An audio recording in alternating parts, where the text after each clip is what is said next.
I'm here at Peggy's Cove, just outside of Halifax, on the east coast of Canada. That's the Atlantic Ocean behind me right there.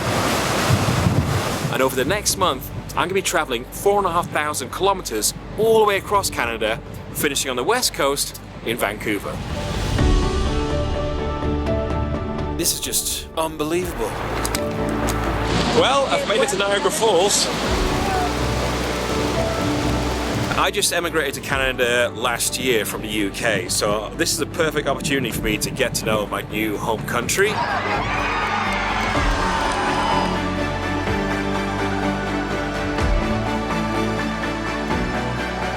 And the reason I'm doing coast to coast of the mainland of Canada from Halifax to Vancouver is because I'm going to be travelling via rail with Via Rail.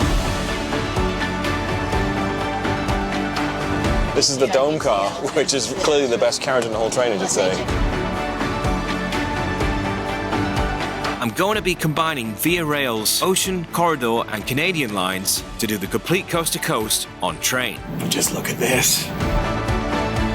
And then at some of the stops where I'll be spending a few days, I'll also be hiring out a car to explore even further. Oh boy, I'm excited.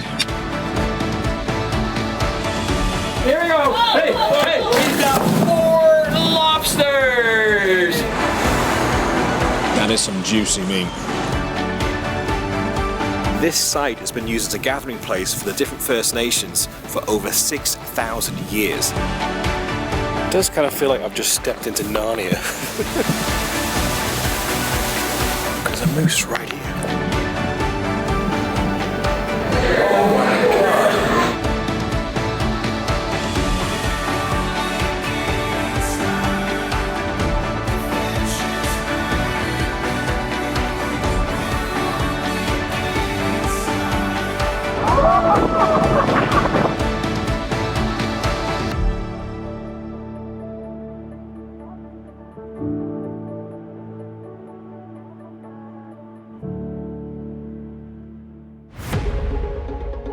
In this first episode, I'm going to be spending a few days exploring around the Maritimes. This is my first ever lobster roll. It's my first time in this region of Canada, and my wife Jamie will be joining me for this leg. You start kissing, I start counting. 3! Yeah! Good job, Peggy! We're going to drive around a few of the highlights of Nova Scotia and New Brunswick before she flies back home to Winnipeg and I board the train to start making my way across Canada. So the Bay of Fundy is the biggest tidal change in the world. We're riding a tide that's coming in for the afternoon.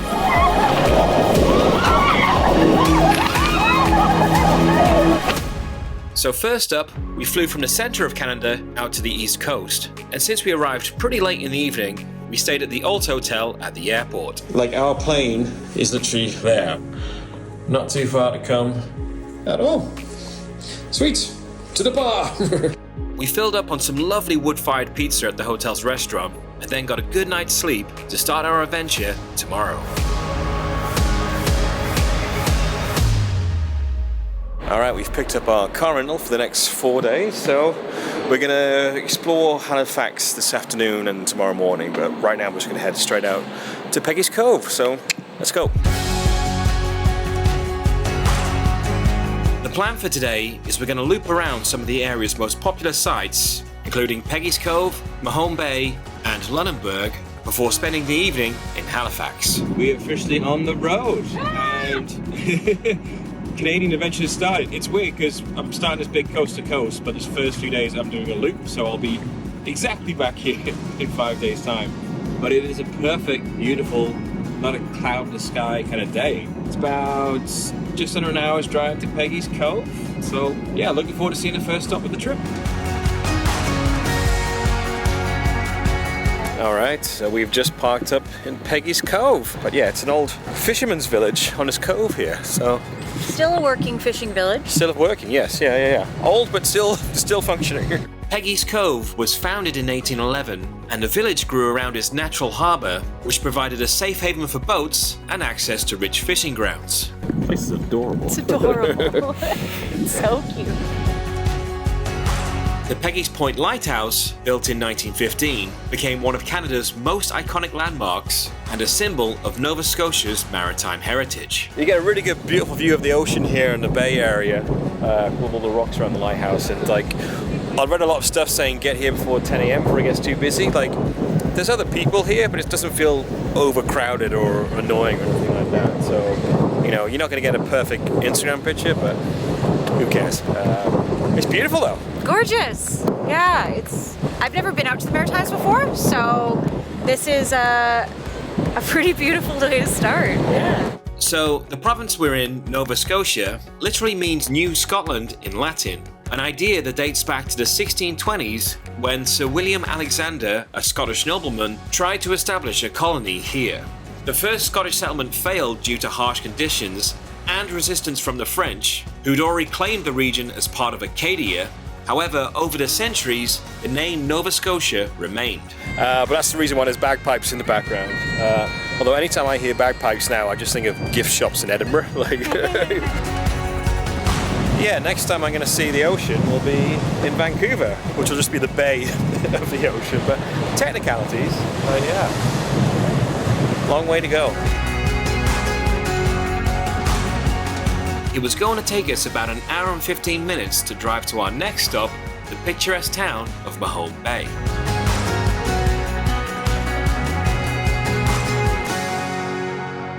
We've stopped in Mahone Bay to try and find a little bite to eat and maybe a pub. And it is, by itself, an adorable little town. It's adorable, Look how gorgeous cute little is it? place. Very pretty.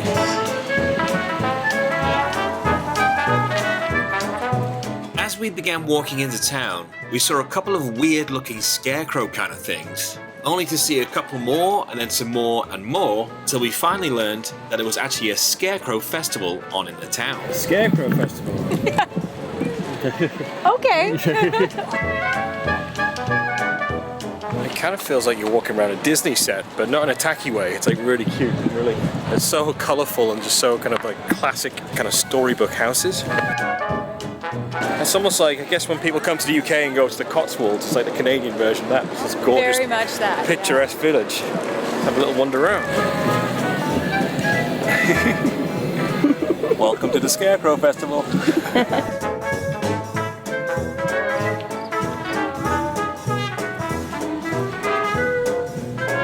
So we were going to go to the Mug and Anchor pub, but it's like a big queue. I think everyone else had the same idea. It's like, nah, we'll try out somewhere else. It's a gorgeous little village, but everywhere is super busy because probably because of the Scarecrow Festival, it's a weekend, lovely day and all that. So we're going to push on to Lunenburg, see if we can find a spot there, which might be busy as well, we don't know, but we've made our choice, that's what we're doing. We have to live with it now. Fortunately, it was just a 15-minute drive until we reached Lunenburg. This is Lunenburg, and it's gorgeous. It looks like another movie set, you know? Oh, look how cute Wow. this place is. Oh, I want to go in everywhere. This place is adorable. We had to wander around looking for somewhere to eat and quickly settled on a place called the Half Shell. So one of the things I'm keen to show on this Canada trip is all the amazing food across the country. I think a lot of times when people think of Canadian food, they just think of poutine, maple syrup, and Tim Hortons. Now, I am going to be having all of those, don't worry. But also, obviously in the Maritimes, you've got to have some seafood, so we're going to start with some oysters. This is a Black Magic oyster. So Black Magic's from PEI. Yeah. We got 2 of the Puffin Rock, which is from Newfoundland. And then we have the Fortune, which is from Nova Scotia. Yeah, that's really nice. All right, we got some fish tacos. Look at that. These are tuna tostadas, and you can't use this if I make a mess because I'm going to. Exactly what I wanted them to be.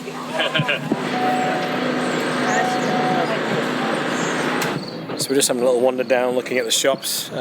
You can't really film inside the shops because it's all stuff created by local artists, so it's not good etiquette to film their designs, but it's really lovely in them. Fish in my hand? What do you think? Does it suit me? Sure.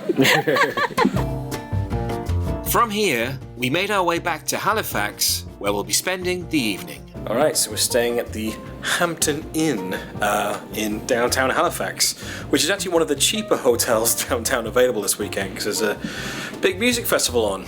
Yeah, we're literally just gonna dump our bags and head into town and go check out some pubs, gonna meet some friends for dinner, have some lobster. It's gonna be great. Halifax was founded in 1749 by the British as a strategic naval base and quickly became one of the most important military and shipping centres in North America. Over time, the city evolved from a fortified outpost into a thriving cultural and economic hub of Atlantic Canada. So we're just working our way down the waterfront. We're gonna grab a quicker drink. Then we go to water polo restaurant, which is supposed to be very lovely. Cheers! In Halifax, there's lots of like old school kind of Irish pubs and things, which we'll probably check out after dinner. But we've come down to the waterfront. This is kind of what we want this time of evening, sitting outside by the harbour, a whole bunch of different craft beers on tap and things like that. Good atmosphere. So yeah, liking it. This is El Diablo. It's a Mexican-style lager that is infused with lime and jalapeno. It's not spicy at all, but you can definitely taste the little like extra.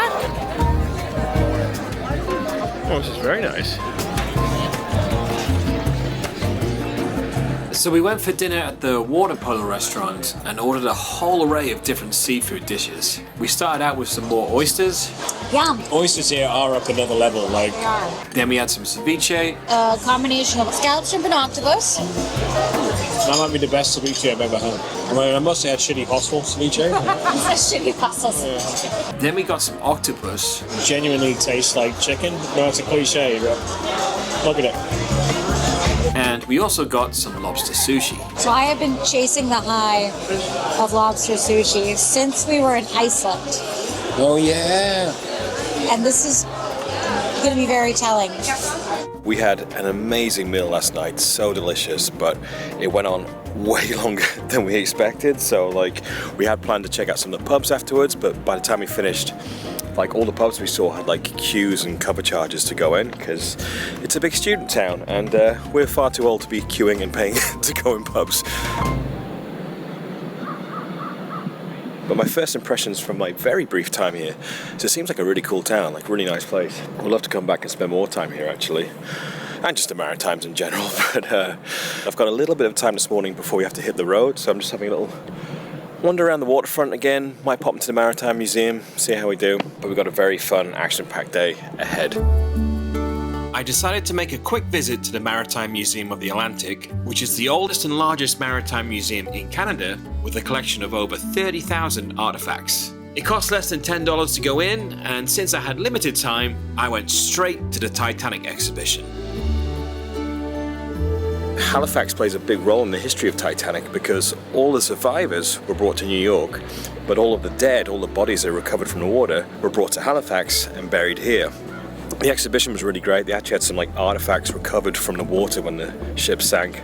So you actually had some bits of the Titanic in the museum there, which is really fascinating to see. And they also had a replica of one of the deck chairs you could sit in. So tried that out. It was lovely.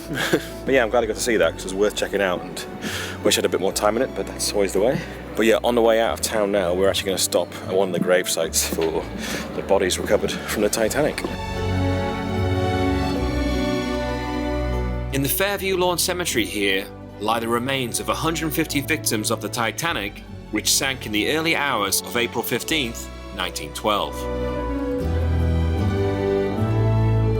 That was really interesting to see, actually.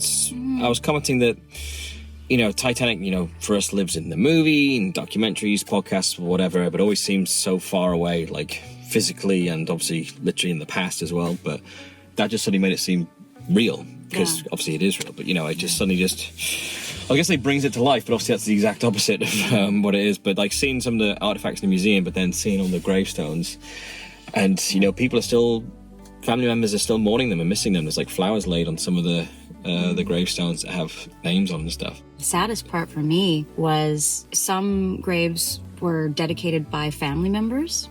Yeah. And, you know, that's because family members living abroad couldn't afford to bring their loved one back home, but it was like a little piece of something that they could do. Yeah. It's really sad. Yeah, and there's also like unnamed ones as well. They just found body parts, they couldn't identify them and stuff. But it's sort of, you know, people are fascinated by Titanic, and I say we are too. We include ourselves in that. But it's sort of, you know, you can almost get carried away with all of it and forget about, you know, a lot of people died, and so no, it's definitely worth checking out. But everyone's being quiet and respectful and stuff, because it's not just the Titanic thing; it's a full-on cemetery. So there's other people here grieving and mourning.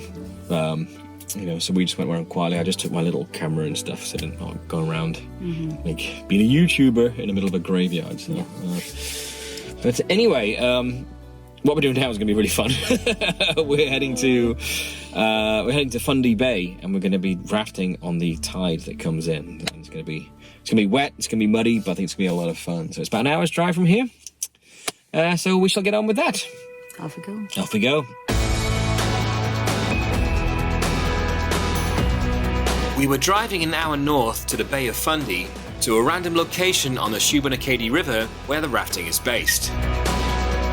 By the way, have you seen the colour in these trees? Crazy stuff.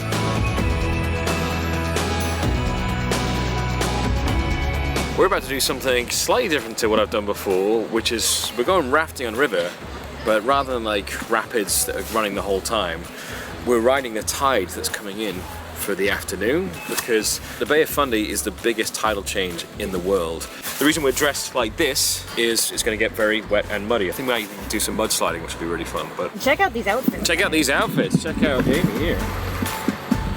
Yeah. Very, very random activity, but I think it's going to be loads of fun. So how it works is, the Shubenacadie River experiences a dramatic tidal change due to the powerful tides from the Bay of Fundy, which has the highest tides in the world.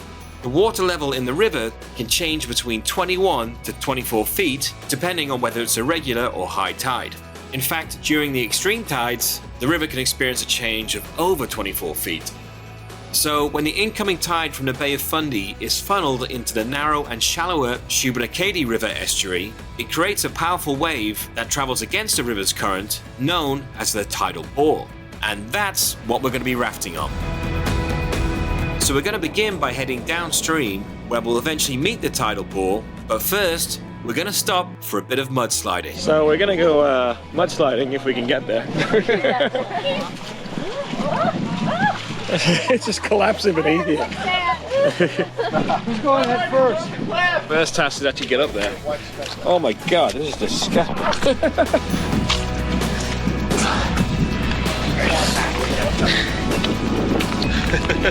Oh, she's getting faster now. Whoa, fuck!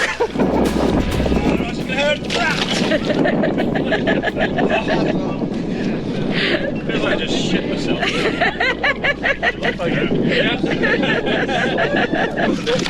I was literally like, I can feel like pulling my shorts down. Look at this. Look at this. Walking back to the raft, it genuinely feels like I'm pooping my pants. It's just like thick and heavy in the back of you. For context, like the worst. I'm allergic to seafood. Now we're just waiting for the tide to come. It does look like we're in some kind of radioactive zone. Like something terrible has happened, and we're surveying the damage. So he's saying the tide here changes by like 22 feet? From 22 to 28 feet. Yeah. In an hour or two, all of this is going to be underwater. Yeah, you see the ripples of the tide starting to come in. Oh, you can feel the current against your feet. Wow. So you can see the tide coming in right here.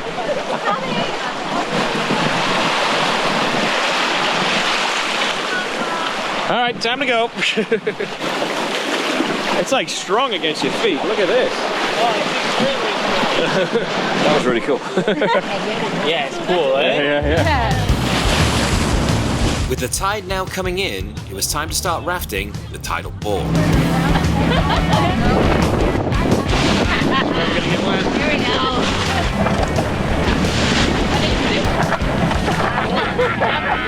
Here we go. The rafting today was so much fun, but way more intense than you think it's gonna be.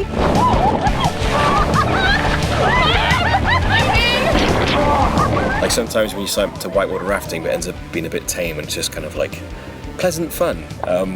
This wasn't that at all.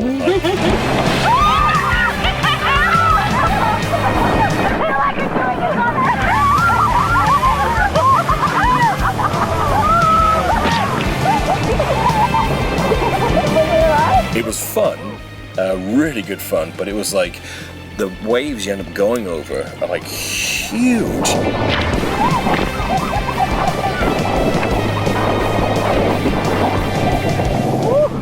You ride the waves and then just turn around and go do it again. Do it a few times, then go downstream and find some new waves.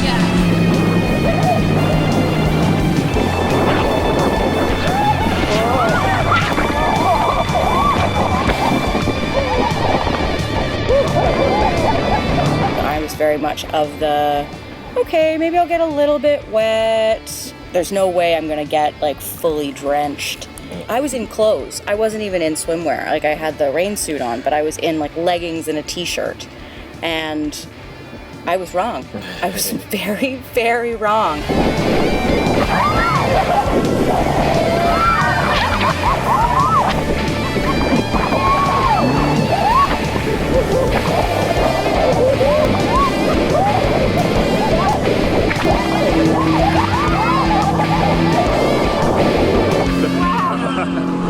That was intense, like fun, but my voice is breaking. It was intense. I thought my contact lenses were going to come out. It's like there was bits where like the whole raft filled with water.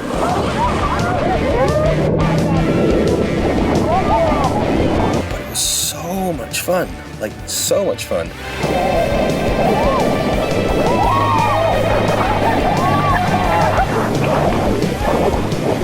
Right near the end, we went over like a couple of really big ones, and like when they say hold on to the ropes, they mean hold on, otherwise you'll just go flying out, which is what I ended up doing. I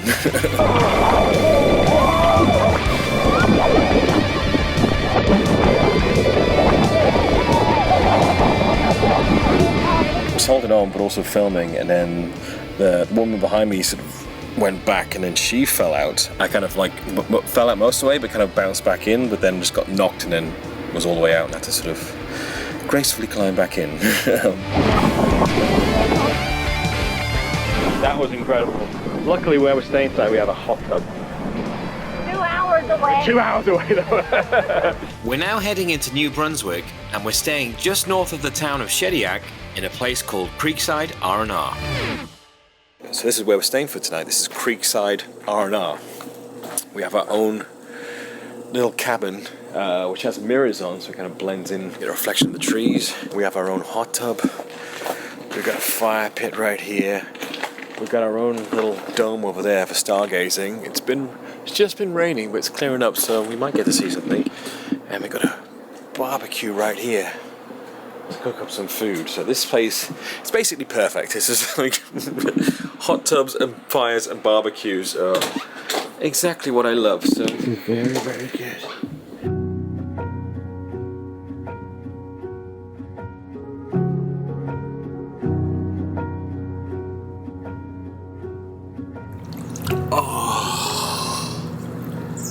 Oh, that's nice. Especially after today's activities.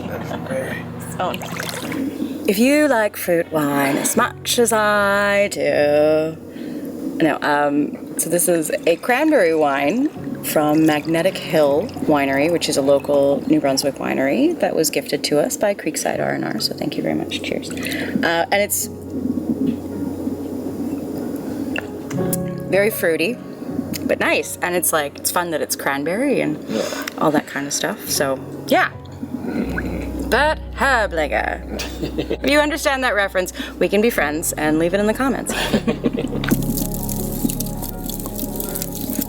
How great is this place though?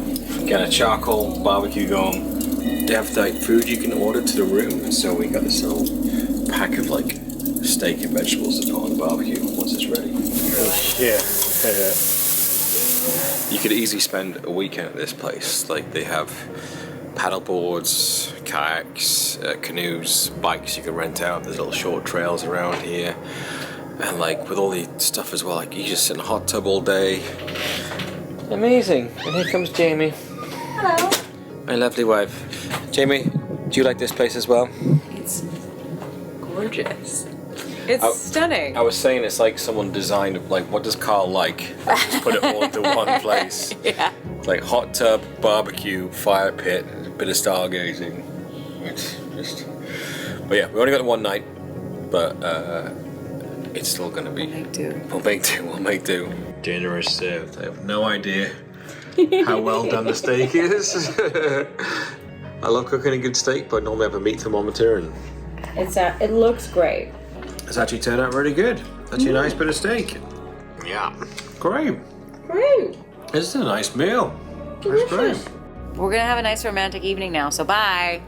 Bye-bye, guys. Wrong channel.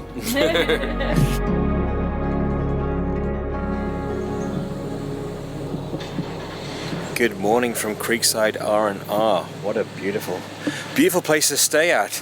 We're actually coming back to Shediac tomorrow afternoon. We're doing a bit of a weird loop just because we only have 4 days. We're trying to cram in a lot, and there's sort of only certain times you can do certain activities. So that's why you can look at the map of the route. It's going to look like a bit of a squiggle. But yeah, this place was fantastic. Oh my gosh, I don't want to leave. On to more things. Yes.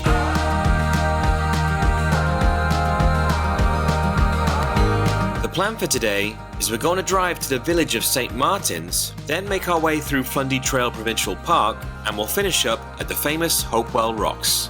And so to begin with, it's going to take us about 2 hours to drive to St. Martin's.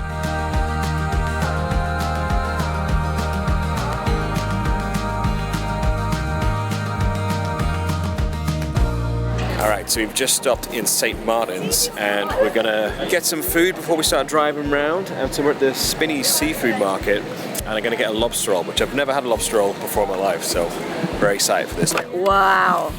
Oh my gosh. I'm glad we didn't have a big breakfast. Never had like a proper lobster roll before. Really? Oh wow. We don't, 'cause we just don't get good lobster in the same way in Manitoba. Like you can get lobster at a very nice restaurant. Yeah. But we don't get like this kind of stuff. So yeah. Oh, that was excellent. Have you ever had a lobster roll? This is my first ever lobster roll. Very excited. That is so fresh. Like, it literally tastes like someone just put their hand in the water, grabbed it out, and prepared it like immediately. That is delicious. I could get used to eating these if I lived here. Spinnies. Good. So actually so good. So we're going to push into the sea caves now, and then we head into the Fundy Trail Provincial Park. It was just a few-minute drive to the sea caves, and we were joined by Caitlin from New Brunswick Tourism and Jen from Envision St. John, who had brought a little treat for us. It is delicious. It's called dulse. And it's literally seaweed that is gathered, harvested, dried in the sun. Grand Banana Island here in New Brunswick is known for the best dulse in the world. So it is one of my favorites. The Bacon of the sea, I like it. Bacon of the sea. People either love it or hate it. It's truly, yeah. Here we go. Oh! Okay. Is she liking it? Are we converting her to dulse over here on the East Coast? I think we might be done. I'm not as confident that I'm going to like this. This piece right here is it's excellent for your digestive I can't quite decide. Because it does have that very like sea briny flavor. No, I don't mind actually, because sometimes seaweed kind of things are like, something about it, I'm just like, ugh. But it's also like nice and salty and like a little snack. The taste changes once you chew it. It releases the juices, which weren't as nice. So we got another example of the massive tidal change here, and these sea caves here, like sometimes in a day you can just kayak up to them, but right now we're just going to walk right up to them. Like, this is very much like sea kelp. Like, these are not plants. This is, well, they are plants, but they're like bottom of the sea plants. They're not land plants. It's cool to see.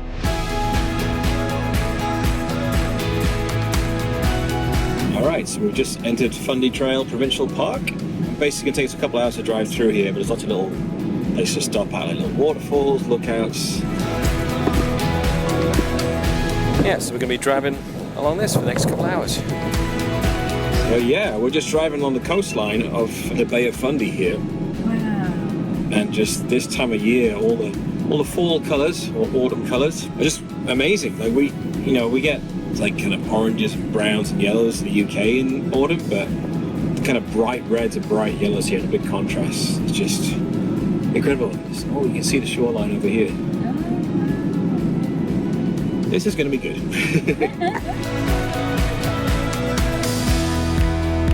First up.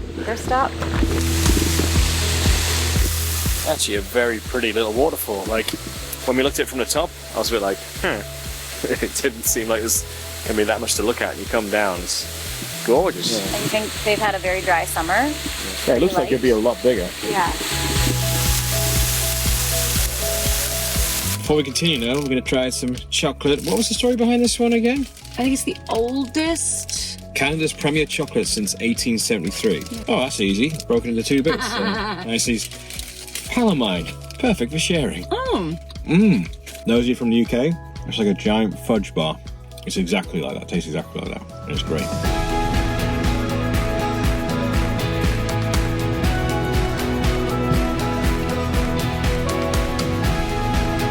Yeah, there are lots of trails you can do here as well. So like, we're just driving through and stopping at quick little viewpoints and stuff. But if you want to spend some time in here, you can go on some hikes and bike rides and really get into the nature and explore around.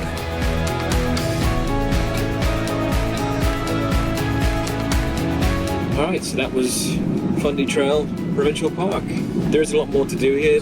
We're pushing on because we're going to be going kayaking in just a couple of hours, and the tide waits for no one, as they say. So just going to push on through more ridiculously beautiful Oh no, we have coastline. driving. Yeah, through this gorgeous coastline. Look at this light rays coming down. Look at that. It's like, yeah. oh. It's on me. Yeah, Jamie's the chosen one. So the plan for Hopewell Rocks was we were going to go kayaking there this evening whilst the high tide was in, and then tomorrow morning during low tide we'll go walking around the exact same spot that we kayaked. But when we arrived this evening, the kayaking was unfortunately cancelled because it was too windy. But we've got a guided walk booked for the morning, so it was still great to see it at high tide so we could compare it tomorrow. Yeah, it looks amazing though. It looks beautiful. So I'm looking forward to experiencing it tomorrow. It's a shame about the kayaking. That's the way it goes sometimes. From here though, it was just a 15-minute drive to Broadleaf Ranch where we're staying tonight. Look at our little lighthouse. Okay, we actually are up with a view of the sea. All right, so this is our glamping lighthouse for the evening. Not a functioning lighthouse, it's just more of a glamping thing designed to look like one, but hey. Oh, the Yahtzee. A little kitchen area. Little kitchen. Okay, it's a little tight up here. This is cool though. Let's see if we can get these guys. Yeah, it's a shame not to do the kayaking, but to have a bit of extra time here, can't complain. There's one hell of a view out here, out of the Bay of Fundy.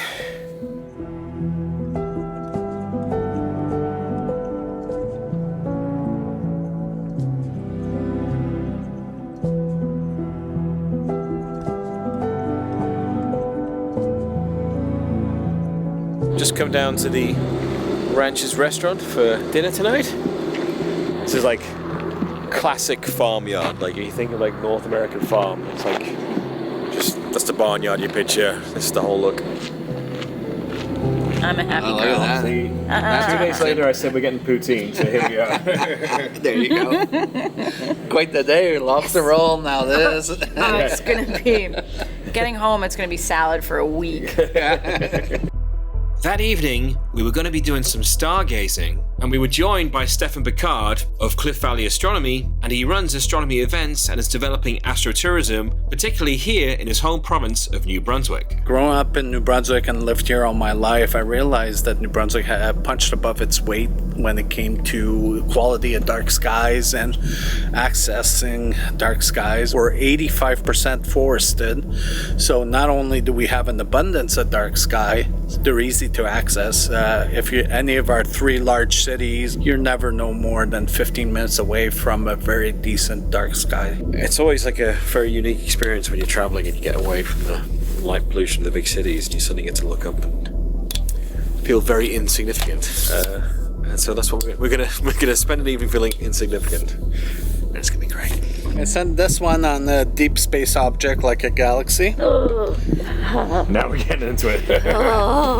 This telescope has filters built in, so it allows us to capture light that our eyes aren't equipped to see. So in a few minutes, we're going to get a really great composite of a spiral galaxy there. We're going to be taking pictures of galaxies. No, this was not on my bingo card of today. But we're not done. We're not done. Stefan made it very accessible, having the telescopes and the cameras and being able to right, now we're going to take a picture of a galaxy. And you're like, what? It was mind-blowing. This one's called the whirlpool because you can see it's pulling from galaxies collide. About to collapse. Well, not about. It's happening now, but it's pretty slow. You can watch it like this for 50 million years. Yeah, I've got plans for 50 million years. Stefan's so clearly not just knowledgeable, but also loves it. Yeah. The world is losing their ability to see the night sky like we do. Over 100 years ago, you needed to know the night sky. You used the sun to tell you time. The 13 full moons a year were basically your months. The constellations announced the seasons, and everybody built their life around that. If you wanted to navigate on sea or on land, you had to use the stars at night. The stuff he was teaching us is about just how far things are away and stuff. Yeah. Sorry, how far away is it? 23 million light years away, give or take. So that's why they say telescopes are time machine. The distances are so vast that even at 300,000 kilometers a second, the speed of light, it takes a very long time for stuff to reach us. Ooh. So let's talk about blowing your mind a little bit about I'm getting a shiver down my spine. So the closest star to us other than our sun is Proxima Centauri, about 4 light years away. Doesn't sound huge, right? In perspective, if we shrunk the universe down to where the sun is the size of a basketball and the earth is not even the size of a pea and would be 30 feet away from the basketball relevance and all that, with that closest star at 4 light years away, we're on the east coast of Canada right now. If we head westward across Canada, where is that other star by comparison with the universe shrunk down to the point where our sun is the size of a basketball? Let's just go Vancouver. Yeah, no, you're right. Maybe even a little further than Vancouver. Wow. So there's a lot of space in between stuff out there, and that's only 4 light years. A light year is 10 trillion kilometers, so we're looking at 40 trillion. And this one is 23 million light years away. Yeah. That's just your brain can't comprehend that. Our own Milky Way galaxy is 100,000 light years. So even at the speed of light, it would take us, we're about a quarter of the way in. If we wanted the short way out, it would still take 25,000 years at the speed of light to get out of the Milky Way. It's and why have we met other civilizations? Because it's really far. Well, that's why. So, okay. I'm still a little speechless because some stuff kind of broke my brain a little bit. So I am still kind of out of it. And keep in mind, we've sent a lot of stuff in space, but us humans have only traveled 1 light second. And that's the distance to the moon. We've sent stuff beyond that. Voyager's now past the heliosphere and all that. But as a species, we've only traveled 1 light second versus 23 million. Yeah, or what else, right? I wasn't sure what tonight would be. I thought it would might just be a little bit of information about the stars, but that ended up being an absolute highlight. We lose that perspective who we are in the universe because you don't see it. You don't understand what's out there. And we've talked about how humbling it is to do stargazing. It's because most people realize, holy, it would change a lot of people's minds on how to behave and how we take care of ourselves and take care of our planet if they really took that into consideration. But night after night, I try to get out as much as I can because, like I said, it's a huge sky. It's the biggest show in the universe, I call it. So. When you go traveling, you're looking for experiences, to experience something different, to experience something special, and that's right up there. So we're very fortunate in New Brunswick that we have access to it. We've always been told, you're too small as a province, you don't have enough people. Well, this is one of the benefits, you know? Turns out that's a plus. Yeah. Well, good morning from our lighthouse. It's another beautiful morning here in New Brunswick. But yeah, this is our last day of the road trip today before tomorrow when I get on the train. So it's been like a very short but sweet time. This morning, we're heading back to Hopewell Rocks, where the tide will now have gone out and we can walk around where we would have kayaked yesterday. And so first, we're heading to the Interpretive Centre to meet one of the park's interpretive guides, Rick, to tell us all about this natural phenomenon. So this massive amount of water is being brought in by the collective gravitational pull of sun and moon. Yeah. And we're talking a massive volume of water. Math people tell us 160 billion metric tons or cubic meters. To put that into perspective, compared it to Niagara Falls. Now, the amount of water that goes over Niagara, it would take 21 months of continuous flow to equate to the volume of one of our tides. Wow. Yeah. So this massive amount of water is being brought in the wide end of the funnel, and as it approaches us, it's continually being compressed. So it finally ends up in just this very narrow area. Spreads out from bank to bank, but then the water keeps coming. So where does all the rest of that water have to go? It goes up. Exactly. So that's the funnel effect, and it's just simply the dynamics of the shape of the bay. Right. Yeah, we were right there yesterday. And that was about... We should have marked our name in the sand. So we're standing back on the beach we were on yesterday evening. The waves are coming up to right here. Now we can walk all the way out there. Because of the variance in tides, the green is indicative of average tide. Right. Yeah. The very highest tide, you're looking at erosion marks. Again, this rock, you see where it flares? That would be the highest tide. Right. Yes, if I was standing here at the wrong time of day, I would be drowning. Yes, you'd be blowing bubbles. There are over 20 sea stacks or flower pot rocks along the 2 kilometers of shoreline that make up Hopewell Rocks Provincial Park, and they've been eroded away by the tide that changes up to 16 meters twice a day. And the park is designed to be self-guided for visitors, but there are interpretive staff around to answer any questions. Here's what you do with these. You get your thumbnail in there, open it up, don't squirt yourself. Like that, open it up. See what you got? It's a gel. Oh. And it's amazing for your skin. Or is it, it's like aloe. Yes, there you go. Right. It's very much like aloe. It's like a little jelly. Yeah, it is. Yeah, it's great for hydrating your skin. My hands I was feeling a little dry this morning. Yeah, exactly. I bring my tourists here and we all have a little spa treatment. Oh, that feels really nice. It is really nice. Oh, you're beautiful.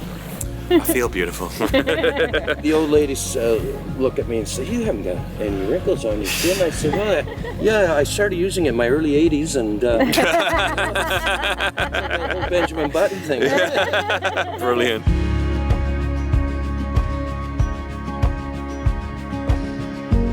The first tour that I did here, all I could do was get my arm in there.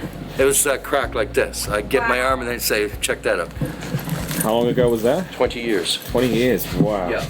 If this doesn't collapse, if everything just works out with all the innumerable factors, you are actually watching a new flower pot rock being created in slow motion. Years. So yeah, a few scrape away the dirt here and reveal a new rock, you're the first person in the history of mankind to see that rock, which is so cool. It's cool even if you're not a kid. Yeah. It's of all cool. ages. Yeah. I do too. It blew me away. Well, that was really fascinating, actually. We were lucky to have Rick show us around, and he was fascinating. Like, kind of guy I could just listen to talk all day, because he's a great storyteller, very soothing voice, and it was really nice just having him show us around. Yesterday, we had a moose. We had 2 moose. Yesterday. Yeah, down at the end of the park. We had to keep everybody away from the far end because of the 2 moose. Yeah. Well, it's rutting season, so a bull was chasing a female. So she put the run to him, so he was out in the water. He was swimming right along here, not too far out. And my tour was right here. My tour is losing it. Wow. This is like the greatest thing ever. Oh my God, it's a moose. So we watched him swim, and then he came ashore, just where the mud flats start here. Right. So we started sneaking up there to get a better look. And I said, I don't know which way he's going to go. I figured he'd go that way. That would be the plan. Anyway, I said, if he comes back, jump in the seaweed and hide. Well, he went that way, and everybody's kind of chilling. Oh, let's go see. Well, he does a 180, and he's gumbooting it back this way. Right. Da-dunk, da-dunk, da-dunk. Oh my God. Wow. My whole crew just scattered. It was hilarious. But yeah, definitely worth checking out. We can see, like, I think this place has grown in popularity over the last few years, and you can see why. 'Cause it's a stunning bit of nature, but they've looked after it really well here, and they've got a really good setup. So Just a throwback for anybody who watched the Borneo video. We have found the same sad lobster as the sad turtle. What's wrong, buddy? these guys are happy. These guys are happy lobster. Oh, this guy's a happy lobster. Look at him. Oh, hello there. These ones are. Okay, wait. Can you please wear that on the cruise this afternoon? No, I will not. Hi there. Hi there. Oh. The plan for the rest of the day is we're going to stop for lunch in Moncton, then head to Shediac to go on a lobster cruise, and then come back to Moncton for the evening before I get on the train tomorrow. These drives that we're doing are just so gorgeous because of all the colour in the trees. Like, it's so bright. The villages are so pretty. Yeah. All the little farmhouses, and style of architecture is really cute. Old churches. And the old churches. We're going to grab some lunch in Moncton. We're staying here tonight, but we're going to pop to Shediac to go do a lobster cruise in the afternoon. So we have to not eat too much at lunch because I want to eat like 5 lobsters or something. Moncton is known as the hub city for its central location in the Maritimes, and then we grabbed a quick lunch at the Tide and Boar gastropub, and then from here it was just over a 20-minute drive to Shediac. So we've just arrived in Shediac, and right here they have a to-scale model of a lobster. So this is what we're going to be eating later on. Is that a lobster? Over there. Kind of reminds me of the giant ant from Honey, I Shrunk the Kids. There's an old reference for you. That is an old reference. Hungry? Oh, yeah. Before we went on our lobster cruise, we popped into the Omarus Center to learn all about these fascinating creatures. Omarus, which means lobster in Latin, is the scientific branch of the Maritime Fishermen Union. So we actually were their scientific branch, and we do science with them. But all through what we've learned, we're also showcasing it to the public. Okay, cool. Yeah. Cool. Oh my gosh. Nope. So we have here a female. Females tend to have a wide abdomen to hold all the eggs. I'll show you a male right after. You'll see it's very narrow. So think of females like we have hips. Yeah. All right, and you see the claws. Do you remember the terms I talked about? The cutter claw and the crusher claw. Yeah. So do you know which is which? So this would be the cutting one, right? Because that's the longer one. Yeah. This one looks a little bit bigger. And look at the teeth as well. Yeah. Kind of like our molars. Right. And the front ones are like more of our front teeth. Right. For cutting. Yeah. This is a male. If you look at the abdomen here is very narrow. Yeah. Kind of see those little claws that you were talking about? So that's how they actually get the food and bring it to their mouth. Also, that's where their taste buds are. You see those little tiny hairs if you touch? Yeah. Yeah. Oh, wow. Those hairs are like taste buds. Yeah. They taste with their feet, with those hairs. Taste with their feet. And if it's good, then they're going to. Do they bring also it. taste with their mouths, or do they just taste It's with their really feet? mostly with their feet. Well, with those little hairs, I can't say like they do have hairs here. Yeah. But it's mostly like if you're walking around on the ocean, you're gonna touch your food first with with those little feet here. Oh, that's so cool. And the mouth is great where actually you're. Oh yeah, stick my finger in his mouth. Sorry, mate. That's their mouth right there. Yeah. Very well evolved creatures. Yes, yes. They haven't evolved for quite a long time, but that means they're they had Complete. their formula. Yeah. Just as we were leaving, we saw a to-scale picture of the largest lobster ever caught, and it was caught in Nova Scotia in 1977. Wow. That'd be terrifying to see in Yeah, the water. that's a Imagine sea like monster. scuba diving or something, you see That's that. a sea monster right there. That's a dinosaur. It was now time to head out onto Shediac Bay for a 2.5-hour cruise around, where we'll learn even more about lobsters and lobster fishing, and most importantly, we'll finally get to feast on some. My name is Emery, and I will be your interpreter today. Our captain is Dennis! Dennis! Yeah, it's you! Alright. First up, I volunteered to help pull in the lobster traps. So, over here, Melissa has a gaff. She's going to gaff the rope that's attached to the trap. Alright, here we go, guys! Here we go! Hey! Oh, here it comes. Okay, whoa. We've got a chicken! This is a chicken of the sea on the barbecue with our special sauce. Delicious. You can't even taste the rubber. All right, we're gonna go for another one. Start pulling. Here we go. Hey. Oh, this one's really heavy. Here we go. Oh my gosh, we've got 4 lobsters and 1 chicken. Listen, a big round of applause for our volunteers. You did good. Merci beaucoup, Sacha. Good job. Okay.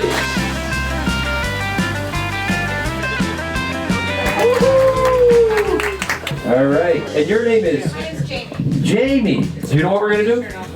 Oh, I'm guessing now because I see the elastics. You're going to put an elastic on the lobster's claws. I'll go first. Oh, Winnipeg stepping up to the plate. Yes, sirree. But it's not minus 42. These guys are active. Yes, sirree. Squeeze that open.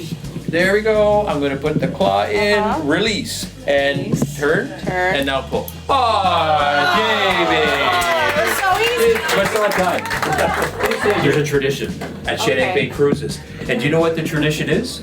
Kiss the lobster. Kiss the lobster. How did you know? The person who puts the elastic on the lobster gets to kiss the lobster. So, Jose, Jamie, the question is, who's going to go first now? Jamie! Jamie! I went first last. I gotta get my camera ready. So, Jamie, this is Larry. Hi, Larry. Larry's not just a piece of meat. He has emotions and feelings. You have to sort of be kind to him. Yes, you have to court him. So maybe a little wink. You want a little wink? Oh, look at him. He's shaking.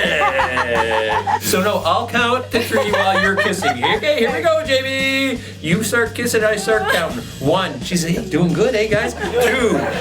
Oh my God, you're gonna suck that shell right off the lobster. 3. Yeah. Good job, Jamie. Salty.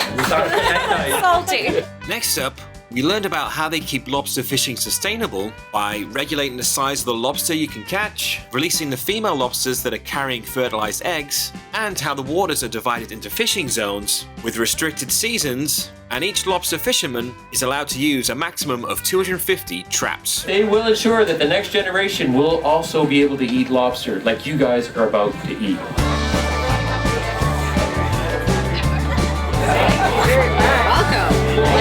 You got a dude? Yes. I got a dude as well. To eat a lobster, first step is a 2-finger process. On the claw, and you pull the claw towards the belly. So you just take this down? Oh, that's really easy. Okay. And then we want to separate the claws from the knuckle. And again, see how it wants to bend? That's a normal bend. We just go against the bend, like that. And then we do it again. Oh, this one is a little cranky. I have to edit that on the video. It's all staying in. It's live. It's live. That's great. Time for those F-bombs. Here we go. So now we want to get the meat in the claw. On the claw, there's a thumb. And when we remove the thumb, it releases lots of juice. Cheers. This is a lobster shot.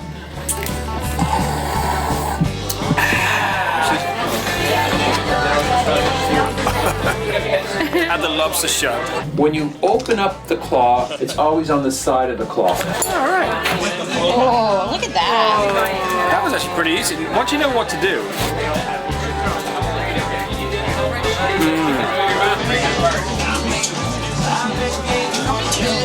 Doesn't get any fresher than that. It's delicious. This next step here is one that's really critical. In English, it's twist, twist, pull. In Acadian, it's wtih. Okay? So I'm going to do Acadian style, and here we go. Wtih. And that's all there is to it.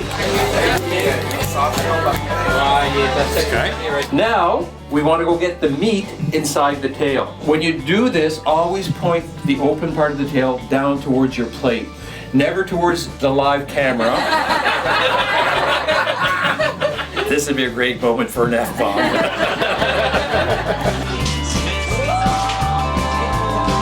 Wow. She's juicy. It's like a little alien escaping.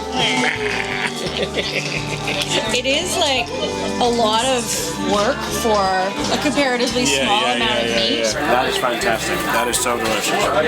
And that, my friends, is how we break open a lobster and eat it the Canadian way.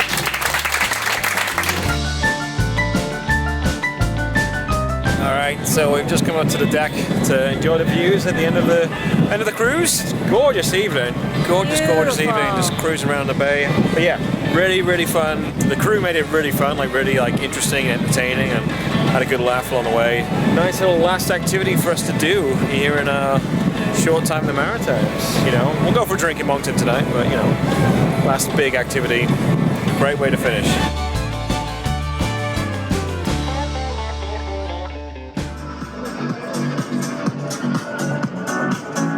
Well, we're back in Moncton for the evening, so we're just gonna find a drink or two somewhere. But yeah, last night, like, quick night in Moncton before Jamie has to head home tomorrow, and I have to head back to Halifax to get on the train. The thing is, the train does come through Moncton, but I was like, I'm not going to do the coast to coast but just miss off one stop. I got to do the full thing. And I got to return the car rental. We had lunch just across the road here before. We're just going to wander down, see if we can find a pub or something. This won't be an extensive review of Moncton's nightlife. It's going to be like, here's one drink in Moncton. It's a cute little town, though. Very cute little town. Very walkable. Yeah.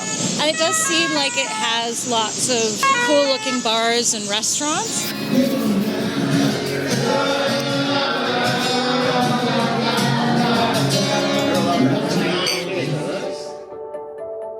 First thing in the morning, Jamie flew back from Moncton Airport, and I made the 2-hour drive to Halifax Airport to drop off the car, and then got an Uber to Halifax train station, which is right in the centre of downtown. Alright, I've made it back to Halifax. Said goodbye to Jamie this morning. She's flown back to Winnipeg. I'll see her again in 8 days' time when I've travelled halfway across the country to Winnipeg, and now about to get on my first train across Canada. It's going to be a 22-hour journey from here to Quebec City, so yeah, quite a long one to get started, but yeah, very excited to get this trip into the next stage and start making my way across Canada.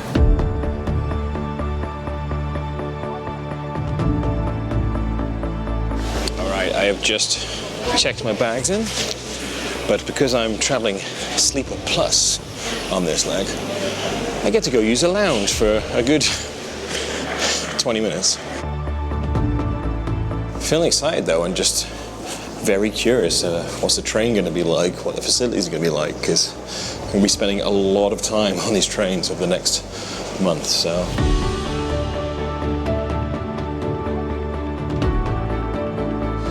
I'm in cart 37, which is all the way down the other end, and it's a very, very, very long train.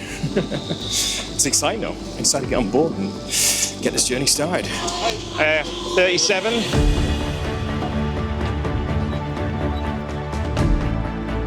All right. A little tight in the corridors. And this is me. Yeah, so seats here. This turns into a bed. This will turn into a bed as well. Little cupboard in there. Ah, they got a bathroom and a shower.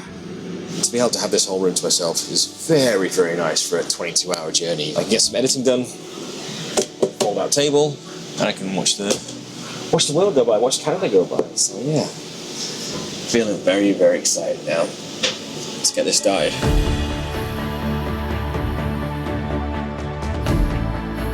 All right, we're off. We're moving. Next stop, Quebec City.